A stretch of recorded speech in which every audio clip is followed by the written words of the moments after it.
Virar पश्चिमेतील doctor Joglekar रुग्णालयात वैद्यकीय हलगर्जीपणाचा आरोप करत संतापजनक घटना समोर आली आहे।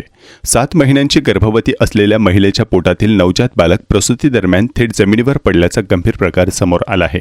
या अपघातानंतर नवजात बालकाची प्रकृती चिंताजनक असून त्याच्यावर ठाणे येथील NICUमध्ये उपचार सुरू आहेत। या प्रकरणाची चौकशी करून दोषींवर कठोर कारवाई करण्याची मागणी आता होत आहे। मिळालेल्या माहितीनुसार संबंधित गर्भवती महिला बुधवारी प्रसूतीच्या वेदना सुरू झाल्यानं विरार पश्चिमेतील डॉक्टर जोगळेकर रुग्णालयात दाखल झाली होती। त्यावेळी तिने वारंवार डॉक्टर आणि परिचारिकांना पोटातून बाळ बाहेर येत असल्याची जाणीव होत असल्याचं त्यांनी सांगितलं। मात्र रुग्णालयात प्रशासनाने तिच्या तक्रारींकडे दुर्लक्ष केल्याचा दावा करण्यात आला आहे। याच दरम्यान महिलेच्या गर्भाशयातून महिला उभी असताना नवजात बालक थेट 2.5 ते 3 फूट उंचीवरून जमिनीवर पडले। या अपघातात बालक गंभीर जखमी झाल्याने त्याला तातडीने ठाणे येथील NICUमध्ये हलवण्यात आले असून त्याची प्रकृती सध्या चिंताजनक असल्याचं सांगितलं जात आहे।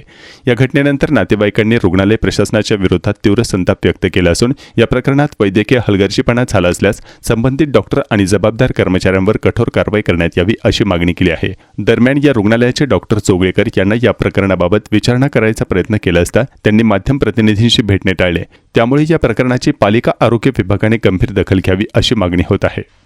रात्रपासून पेन होत होतं, 6 वाजता बेबी बाहेर पण येत होता। मिस्टरांना सांगितलेलं बेबी बाहेर येतं बेबी बाहेर येते बोलत होती, तरी पण मला उभं केलं आणि बेबी खाली पडलं। सांगते सिस्टरना पण सांगते का मला पेन होते, मला बाळ बाहेर येते, तरी हे लोक लक्ष देत नाही, डॉक्टर चेकअपला येत नाही, फक्त सांगतात धीर दे।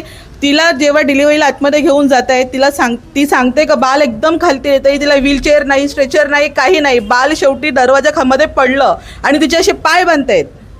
तुम्ही बाळ खाली पडलं आणि तिचे असे पाय बनतायत का, म्हणजे हे नको अजून काय व्हायला।